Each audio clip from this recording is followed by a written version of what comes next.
बहुत धन्यवाद गुरुदेव। आपके पूरे व्याख्यान में एक परिश्रम की झलक झलकी है कि हमें ज्योतिष के साथ साथ परिश्रमी भी होना है। हमें प्रत्येक ग्रह, प्रत्येक नक्षत्रों का सही प्रकार से अध्ययन करना है। हमारे बीच में विश्व ब्राह्मण समाज के सम्माननीय पूर्व राज्य मंत्री योगेंद्र जी महंत जी पधार चुके हैं। उनका स्वागत है, वंदन है।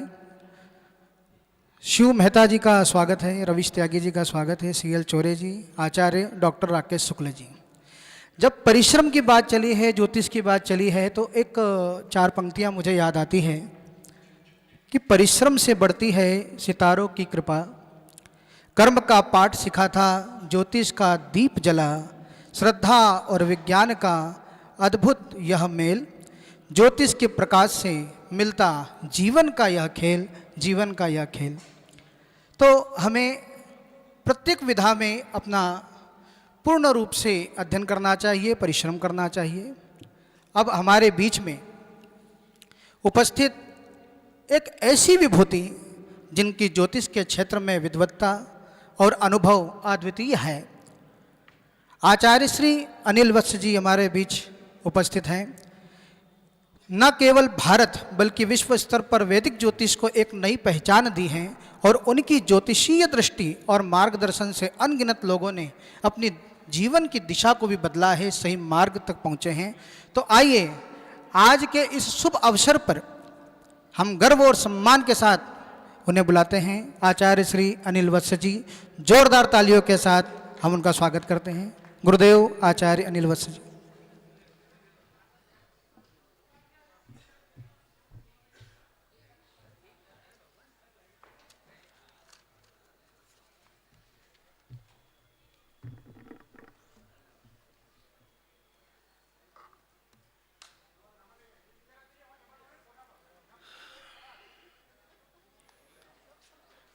ओम गणेभ्यो गणपतिवशवो नमो नमो, व्रातेभ्यो व्रातपतिवशवो नमो नमो, ग्रीसेभ्यो गृषपतिवशवो नमो नमो, विरूपेभ्यो विश्वरूपे वशवो नमो नमो। ओम गणपतये नमः।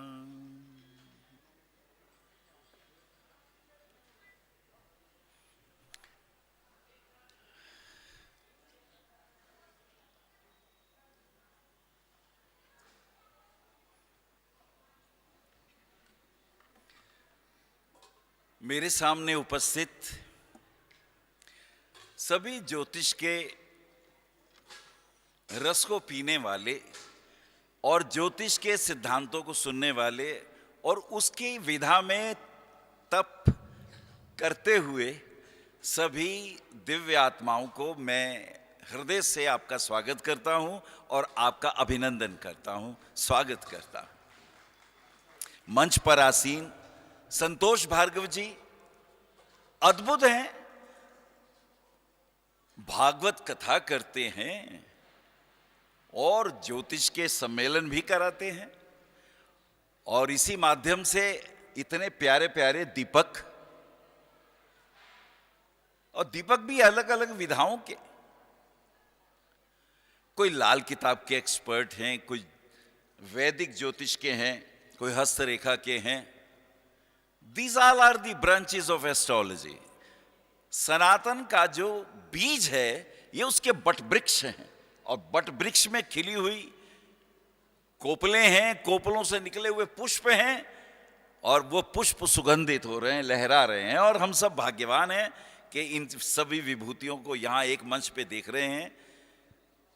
मैं आपका भी बहुत बहुत स्वागत करता हूं, अभिनंदन करता हूं। विशेष रूप से संतोष भार्गव जी को, जिन्होंने इतना अद्भुत ये मंच तैयार किया, आप सब लोगों को बुलाया और हम अपने विचार एक दूसरे के साथ रखें, ये अवसर हमें प्रदान किया। तो मैं आपका भी, संतोष जी का बहुत बहुत स्वागत और अभिनंदन करता हूं, उनकी पूरी टीम को। ये आसान नहीं होता ज्योतिष सम्मेलन करना, इतने विद्वानों को इकट्ठा करना, उनको बुलाना आसान काम नहीं है, बहुत दुर्लभ कामों में से एक ये काम है। मंच पर आसीन मैं सभी व्यक्तियों के नाम तो नहीं जानता, लेकिन योगेंद्र जी आपका हार्दिक अभिनंदन, और अभी वैदिक जी ने अद्भुत बातें करी ज्योतिष के लिए, आपका भी अभिनंदन। अक्षय जी का और संतोष भार्गव जी और जितने अन्य मित्र हैं, सभी का मैं हृदय से अभिनंदन और स्वागत करता हूं। मूल विषय पे आता हूं। वैदिक जी ने दिल का दर्द प्रकट किया, क्योंकि पंचांग का अर्थ ही ये है कि उसमें तिथि सही हो, वार सही हो। तिथि, वार, नक्षत्र, योग और करण, इन पांचों अंगों का जब किसी त्योहार के अंदर सम्मिलन हो, ऐसा ना हो कि तिथि ही नहीं मिल रही। अब दीपावली की बात सही थी, दीपावली एक को ही ठीक थी, क्योंकि दीपावली कब मनाते हैं? अमावस्या को। अब जो तिथि अमावस्या को छुए उसको ले लेना चाहिए, और जो तिथि चतुर्दशी को छुए उसे नहीं लेना चाहिए। ये तो सीधा सीधा सूत्र है। इसमें ना तो व्यवसायी आते हैं, ना कोई दूसरे लोग आते हैं जिनका ये विषय ही नहीं है, उन्हें इस विषय पे वक्तव्य देना नहीं चाहिए, और दे दिया तो आपको मानना नहीं चाहिए। लेकिन समस्या ये है कि सभी विद्वान हैं, किसी पे धन की अधिकता है, किसी पे पद प्रतिष्ठा की अधिकता है, तो बातें दब जाती हैं। लेकिन ये जिम्मेदारी की बात है, ये बड़ा गूढ़ विषय है। कृष्ण का जन्म अष्टमी को ही मनाया जाएगा, अष्टमी तिथि होनी चाहिए। गणपति की चतुर्थी तिथि है, निर्धारित है। एकादशी को ही होगी। तिथियों के देवता हैं। अब मैं प्रतिपदा तिथि की बात कहूं तो ऋग्वेद का पहला मंत्र उसी को अर्पित है। ओम अग्निमीले पुरोहितम यज्ञस्य देवम ऋत्वजम होतारम रत्न धातुमम। अग्निदेव हैं पहली तिथि के जो आचार्य हैं, जो देव हैं। द्वितीय के यम हैं। सूर्य भगवान सब तिथियों को देते हैं कि तुम इस तिथि के अधिपति हो। अब यदि दीपावली के अधिपति पितर हैं अमावस्या के, और चतुर्दशी के रुद्र हैं, अब रुद्र की तिथि को मना रहे हो, गलत है ये। आपको पता होना चाहिए कि कौन सी तिथि का देव कौन है। अब अगर मेरा नाम लिया गया तो मुझे ही आना चाहिए ना यहां, और मेरी कोई डमी आ जाए और वो कहे ये अनिल वत्स है, तो बात ही गलत हो गई। ये जिम्मेदारी है हमारे शंकराचार्यों की भी, एक मत होके अपने धर्म की जो प्रतिष्ठा है उसका ध्यान रखें। अक्षय जी ने भी बहुत अच्छी बातें कही, और एक मित्र आए थे वास्तु के ऊपर, वो कुछ कह रहे थे, ये उनकी पीड़ा थी। अब सूत्र तो ये है, ना तो ब्रह्मांड में स्क्वायर है, ना ब्रह्मांड गोल जैसा दिखता है। उसे नापोगे कैसे, उसे समझोगे कैसे? लेकिन तुम्हारी पुरानी किताबें, जो शास्त्र लिखे हैं, वो ऋषि मुनियों ने लिखे हैं। तुमसे ज्यादा दृष्टि है उनकी, तुमसे ज्यादा प्रज्ञा है उनकी, तो उनकी बातें माननी चाहिए। उनकी बात में दम है। अब उन्होंने कहा सूर्य पूर्व की ओर निकलता है। सूरज पूर्व की ओर कभी निकला ही नहीं। सूरज से पूर्व जो दिशा है, इसलिए उसे पूर्व कहा गया। और सूर्य पश्चिम में नहीं छिपता, ये उसका विपरीत है। सूर्य से पूर्व जो दिशा है वो पूर्व है, और सूर्य जहां छिपता है, सूर्य छिपने के पश्चात जो दिशा है वो पश्चिम है। आप अपने सूत्र अगर पढ़ोगे तो नाचोगे, पर सूत्र तो हम पढ़ते नहीं। फिर जो हमें सोशल मीडिया पे परोस दिया जाता है वो हम बातें करते हैं। चलिए मैं मूल विषय पे आता हूं।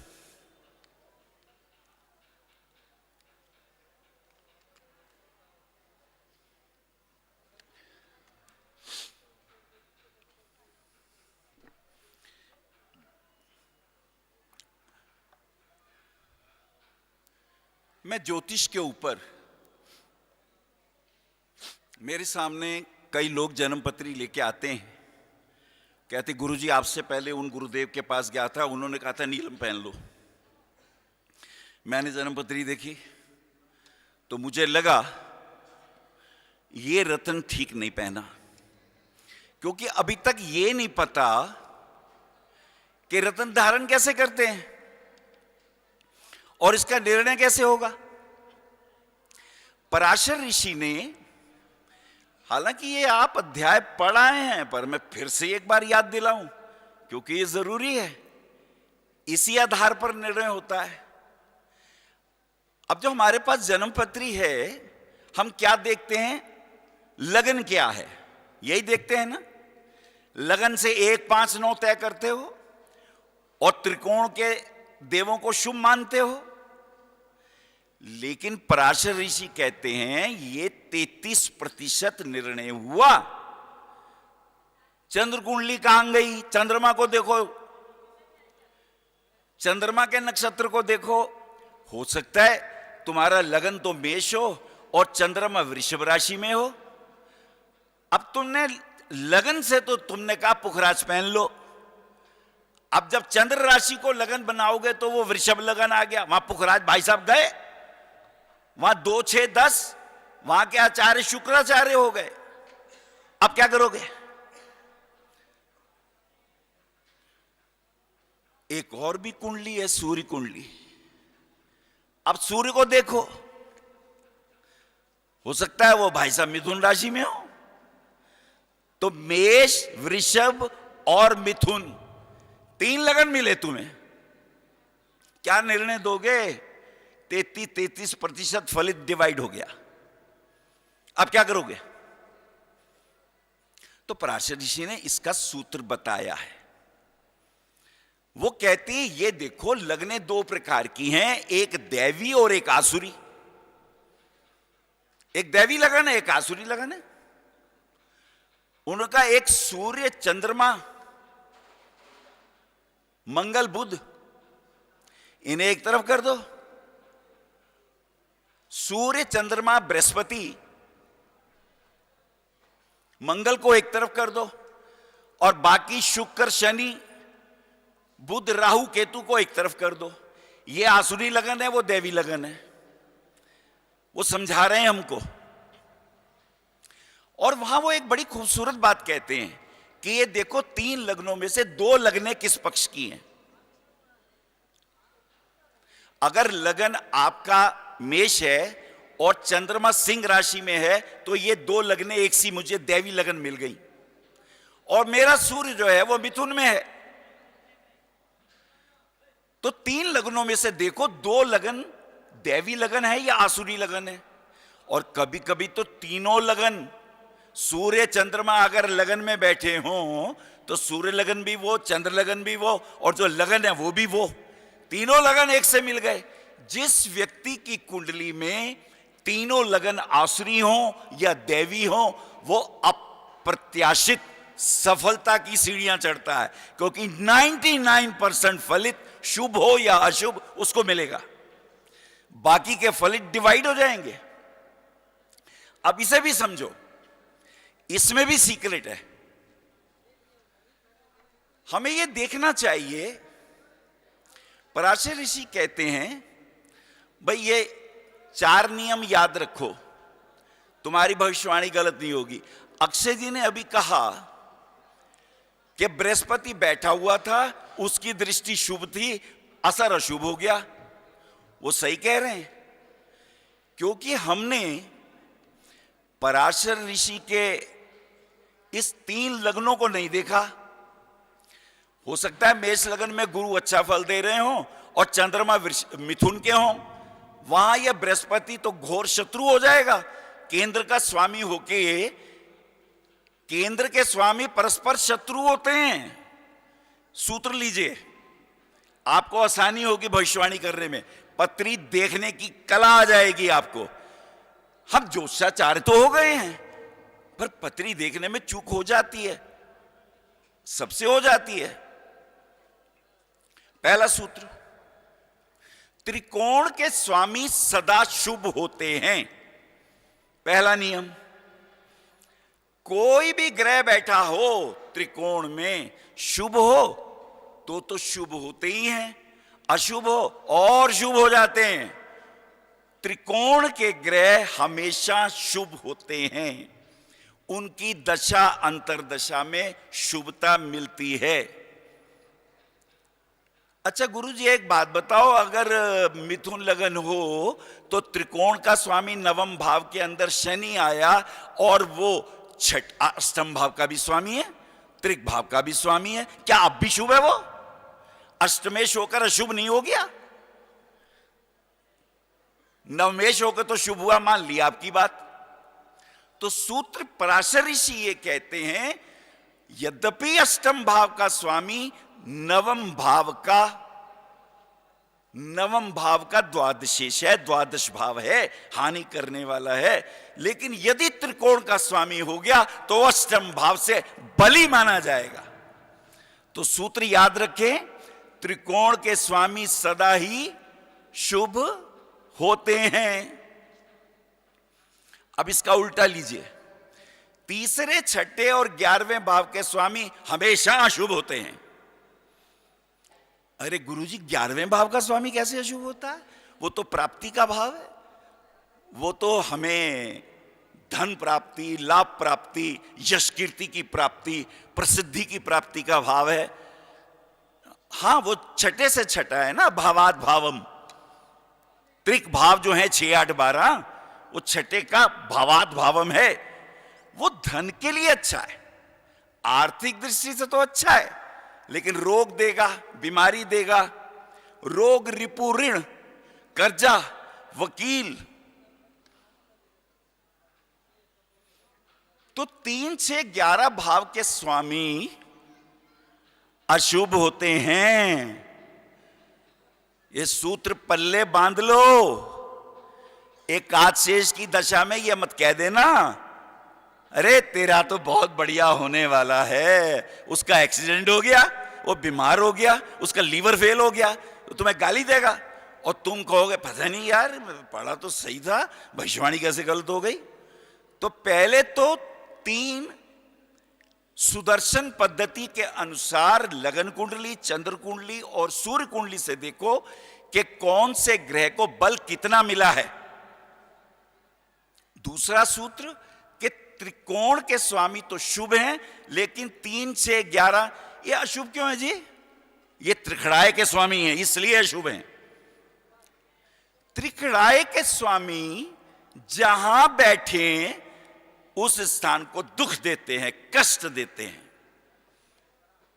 अच्छा गुरुजी, और अगर त्रिखड़ाए के स्वामी त्रिखड़ाए में ही बैठ जाएं तो, 3, 6, 11 में ही बैठ जाएं तो, अरे तो बढ़िया है, तो अच्छा है, तो गुंडा अपने घर में है, तो गब्बर सिंह जेल में है, अरे फिर तो बढ़िया है।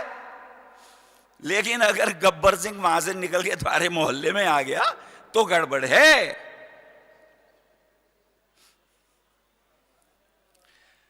अच्छा, कुछ ऐसे भी घर हैं वो भारत सरकार की नीति की तरह तटस्थ होते हैं। केंद्र के स्वामी अगर अशुभ ग्रह हो तो अशुभता छोड़ देते हैं।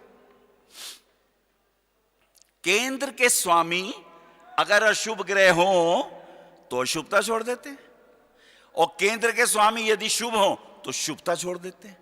क्या गजब का सूत्र है। तटस्थ।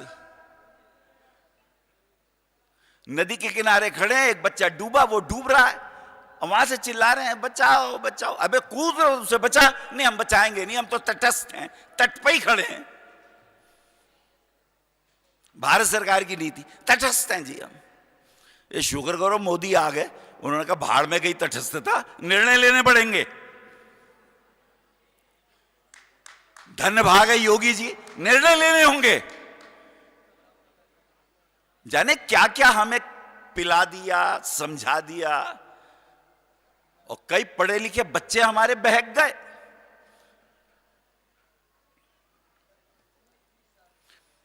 केंद्र के स्वामी तटस्थ हो जाते हैं। और एक पॉइंट और है, 12वें और दूसरे घर के स्वामी, ये बड़े गजब है। ये कभी तो अच्छे होते, कभी बुरे होते हैं। कहते हैं ना हमारा मूड है, हमें ये बताओ पोर्टफोलियो क्या मिला है हमें। अगर दूसरे और 12वें भाव के स्वामियों को पोर्टफोलियो त्रिकोण का मिल जाए तो शुभ है, त्रिक भाव का मिल जाए तो अशुभ है।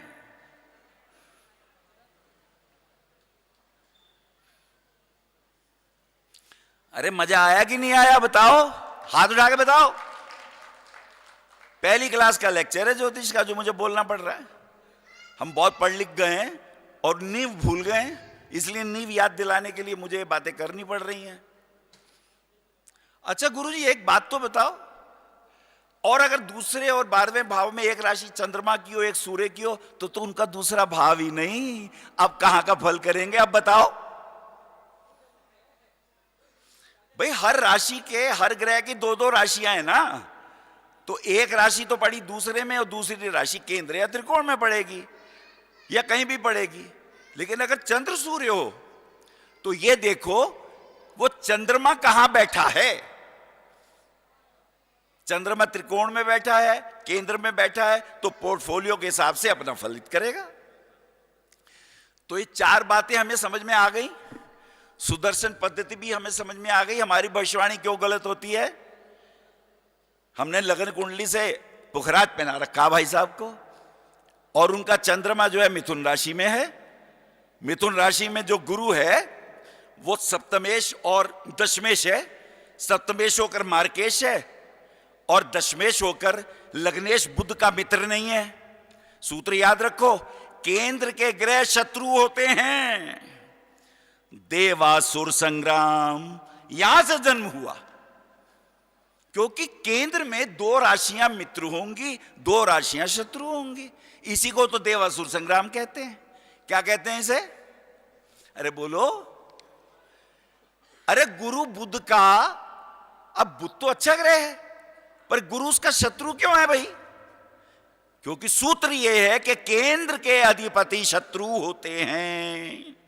यूं तटस्थ हैं, पर जब आमने सामने की बात आएगी तो खड़े हो जाएंगे, ना मैं ना मानता तेरी बात, इसलिए शत्रु हैं।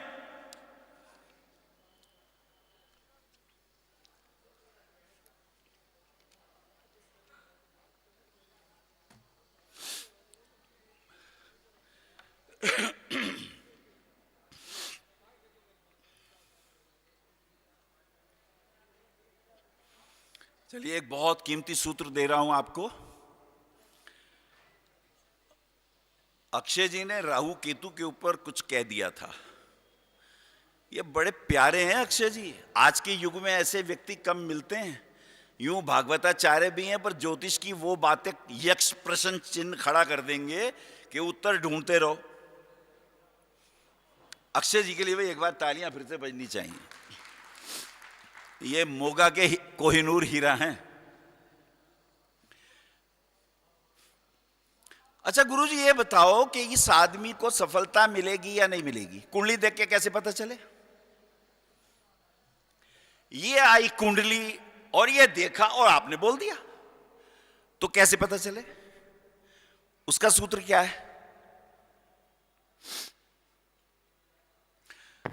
तो ध्यान रखो, दशम भाव जो है कुंडली का, आप क्या कहते हैं? कर्म का भाव है। मैं कहता हूं कर्तव्यों का भाव है। किसका भाव है? कर्तव्यों का। लगन क्या है? यह दशम का चतुर्थ है।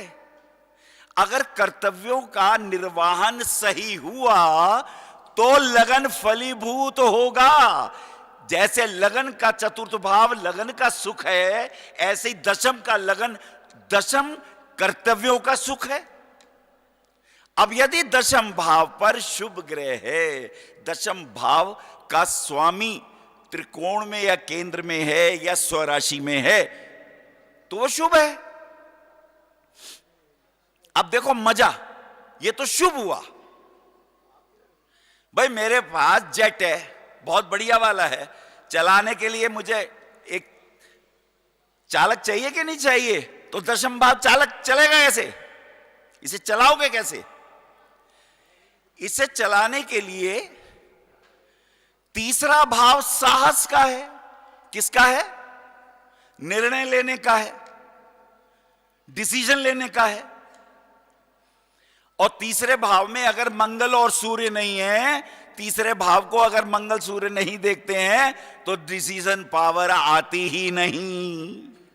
और जिनके भी तीसरे भाव में मंगल सूर्य है, या जिस भी व्यक्ति को तीसरे भाव को मंगल सूर्य देखते हैं, तो वो निर्णय ऐसे लेता है जैसे कोई फाइटर लेता है, और सुनता नहीं किसी की। मास्टर की दे रहा हूं, नोट करके रखो, ये पॉइंट दे रहा हूं।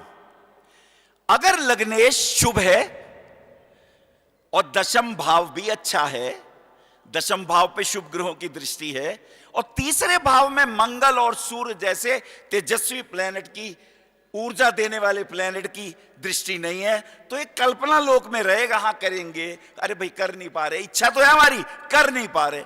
और अगर तीसरा भाव मंगल और सूर्य से एक्टिवेट हो गया, ये एक्शन ले लेगा, ये योगी जी जैसे बुलडोजर भेज देगा। कितनी कहे न्यायपालिका, अरे भाई रुको, अरे भाई रुको, वो कहते हैं ना, गलत को इसी वक्त रोकना होगा। ये निर्णय कौन लेता है? जिसके तीसरा बल साहस का बलवान होगा। और यदि तीसरे भाव का संबंध नवम से हो जाए तो वो जो निर्णय लेगा, भाग्य उसका साथ देगा। If the Lord of 9th house aspect the 3rd house, 3rd house ने निर्णय लिया और नवम भाव ने भाग्य का साथ दिया, तो तुम्हारा प्रोग्राम सुपर हिट हो जाएगा। अगर लग्नेश, क्यों कहते हैं बृहस्पति लगन में हो तो 1000 दोष दूर होते हैं? इसलिए कहते हैं कि बृहस्पति पंचम भाव को देखते हैं, सूक्ष्म बुद्धि को प्रेरित करते हैं, सही मार्गों पे लाते हैं, सही डिसीजन लेने की क्षमता देते हैं, 7वें भाव को एक्टिवेट करते हैं, और नवम भाव से भाग्य का बल दे देते हैं। सप्तम भाव दशम का दशम है, भावात भावम दशम का दशम। अच्छा गुरुजी, अगर 7वें भाव में पाप ग्रह हो तो व्यापार कैसा चलेगा? अरे बेटा, बड़ी मेहनत करनी पड़ेगी, क्योंकि दशम से दशम बिगड़ गया। This is very important. भावात भावम का सूत्र दे रहा हूं। अगर पंचम भाव संतान का देखना है तो नवम भी देखो। पंचम भाव तो शुभ है, लेकिन नवम भाव में पाप प्रभाव है, तो वो जो पाप प्रभाव का साया है वो पंचम पे पड़ रहा है, वो भावात भावम है। अगर सप्तम भाव में शुक्र है और लगन में गुरु है, चंद्रमा है, बुध है, अरे मियां बीवी की बहुत अच्छी बनेगी, क्योंकि सप्तम से सप्तम शुभ ग्रह है। ये सीधे सीधे सूत्र। भावात भावम का मतलब ही ये होता है। पंचम भाव अगर संतान का है तो नवम भाव संतान का नहीं है, वो संतान का दर्पण है, वो परछाई है। रिजल्ट तो पंचम से आएगा, लेकिन पंचम से पंचम दर्पण की तरह काम कर रहा है। शुभ ग्रह है तो उसे सपोर्ट कर रहा है, और अगर उसको देख रहा है तो उसको बल भी दे रहा है। अच्छा गुरुजी, वो जो तिखड़ाए की बात कर रहे थे, 3, 6, 11 की बात कर रहे थे, आपने तो हमें डरा दिया कि उसके स्वामी जहां जाएंगे तो वहां तो नुकसान होगा, परेशानी होगी, वहां कष्ट होगा। क्या ये ठीक हो सकते हैं? हाँ हो सकते हैं। कब होंगे ठीक? यदि तिखड़ाए के स्वामी उपचय में चले जाएं तो पराशर ऋषि कहते हैं बहुत फायदा होगा, बहुत लाभ होगा। एक गुरुजी, उपचय क्या होता है? अब 3, 6, 11 अगर तिखड़ाए है, उपचय की क्यों कीमत है? क्योंकि उपचय भाव में दशम भाव शामिल है, कर्तव्यों का भाव।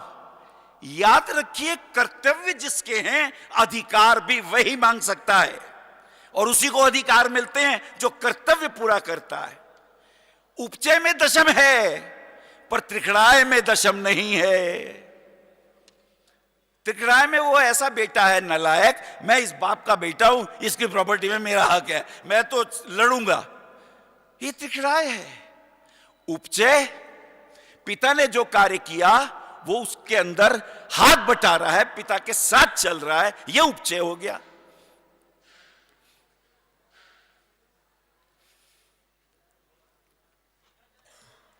एक और सूत्र देता हूं कीमती। अरे मुझे ये तो पता नहीं बोलना कितना है, कितनी देर बोलना है जी? अरे लो, मेरे पीछे के वक्ता दुखी हो जाएंगे।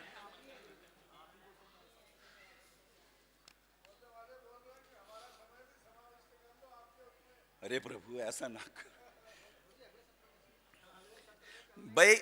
अगली, अरे नहीं, मैं कल भी बोलूंगा भाई, कल कुछ खास बात बोलनी है। कुंभ पे बोलूंगा, ज्योतिष और कुंभ, वो सूत्र दूंगा, ना भूतो ना भविष्यति, सुना ही नहीं होंगे। पर आप चाहेंगे, आपकी इच्छा होगी तभी तो दे पाऊंगा। चलो एक सूत्र कीमती ले लो। गुरुजी प्रसिद्ध कौन होगा? उन्नति पे कौन जाएगा? चाय बेचते बेचते राजा कौन बनेगा? ये बताओ। चाय बेचते बेचते राजा कौन बनता है? जानना चाहते हो? हाथ उठाओ भाई, मुझे तो जोश दिलाओ, तब होगी बात, तब निकलेगा अंदर से। पराशर ऋषि कहते हैं, विषमोत्री दशा को याद रखो। अक्षय जी ने कहा दक्षिण में तो अष्टोत्री देखते हैं, वो सही कह रहे हैं। वहां अष्टोत्री का एक अलग विधान है, 108 की संख्या का अलग विधान है, 120 की संख्या का अलग विधान है। 108 की संख्या में त्रिकोणमिति बनती नहीं और 120 में त्रिकोणमिति बनती है। 360 डिग्री के अंदर 3 डिवीजन करो, 120 120 120 360, वो 120 में आता है, वो विषमोत्री में आता है। तो विषमोत्री का वो सूत्र जो आपको आनंद दिलाएगा।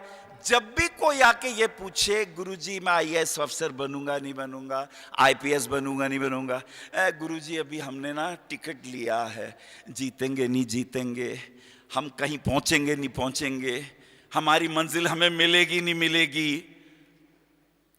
पराशर ऋषि कहते हैं, जन्म नक्षत्र को देखो, जन्म नक्षत्र को देखो, जन्म नक्षत्र की क्या दशा थी और जन्म नक्षत्र के बाद अंतरदशा क्या थी। ये 2 पॉइंट देख लो। देख लिया आप सबने? बोलो, अरे बोलो। अब देखो इन दोनों के ग्रह क्या जन्म कुंडली के दशम भाव में हैं, तो ये व्यक्ति चाय बेचते बेचते राजा बन जाएगा। तालियां तो बजाओ, फोकट में मिल गया सूत्र। नरेंद्र मोदी का अनुराधा नक्षत्र में जन्म, शनि दशम भाव में जन्म कुंडली के चाय बेचते राजा बन गए। लाल बहादुर शास्त्री चंद्रमा की दशा, बुध का अंतर, चंद्र बुध दोनों दशम भाव में, किसान का बेटा राजा बन गया। ये तो थोड़े से उदाहरण है। योगी जी की पत्री जन्म दशा का स्वामी दशम भाव में, राजा ही बनेगा। अच्छा गुरुजी, और अगर D10 में भी आ जाए तो राजाओं का राजा बनेगा। इंटरनेशनल लेवल पर उसका मान सम्मान होगा। नरेंद्र भाई मोदी इंटरनेशनल लेवल पर आसुरी और देवी शक्ति संपन्न लोग भी हाथ जोड़ेंगे। कितने आसान सूत्र हैं, मेरे ख्याल से सबको याद हो गए होंगे। लो, ये बात कह के वाणी को विराम दूंगा। अगर भगवान को पृथ्वी पर आना हो तो वो भी ग्रहों से अंश लेते हैं, इन ग्रहों से पावर लेते हैं। सूर्य भगवान रामचंद्र अगर आ रहे हैं तो सूर्य से अंश ले रहे हैं, पावर ले रहे हैं, इसलिए वो हुए सूर्यवंशी। कौन हुए? भगवान कृष्ण जब आ रहे हैं तो चंद्रमा से ले रहे हैं अंश कलाएं, वो क्या हुए? चंद्रवंशी। तो लो सूत्र सफलता का एक और। अगर 7वें भाव से लेके 12वें भाव तक किसी का भी सूर्य और चंद्रमा हो, यह ऊंचाइयों को जाएगा, क्योंकि परमात्मा ने जिन ग्रहों से अंश लेके अपनी यशोगाथा बढ़ाई है, यह भी बढ़ा सकता है, सामर्थ्य लेके आया है। अगर सप्तम से द्वादश भाव, ये सप्तम से द्वादश क्यों कहा गुरुजी? क्योंकि इसमें दशम केंद्र में है, दशम को हम बल दे रहे हैं। ऐसे ही दशम से तीसरे भाव में अगर ये सूर्य और चंद्र हो किसी की भी जन्मपत्री में, वो अपने क्षेत्र में प्रसिद्ध होगा, वो अपने क्षेत्र में नाम कमाएगा, उसकी यश कीर्ति होगी। अपनी जन्म कुंडलियां देख लो। गुरुजी और भी तो थे, हां, मंगल भी है, राहु भी है। ये 4 मंगल ग्रह से भी भगवान विष्णु का एक अवतार है, नृसिंह अवतार। ये पूर्ण परमात्मा के अवतार हैं। और राहु से शुकर अवतार। ये शुकर प्रदेश की भूमि, इस शुकर नगरी में अहिल्याबाई होलकर ने पूरे सनातन के जीर्णोद्धार मंदिरों का विशेष रूप से उद्धार किया। उनके लिए एक तालियां बजा दीजिए।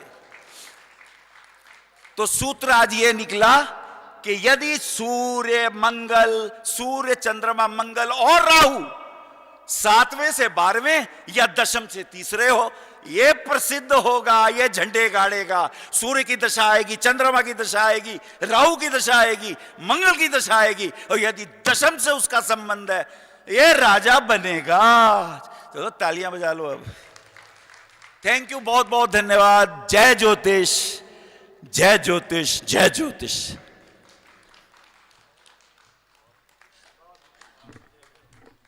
बहुत बहुत धन्यवाद आदरणीय गुरुदेव।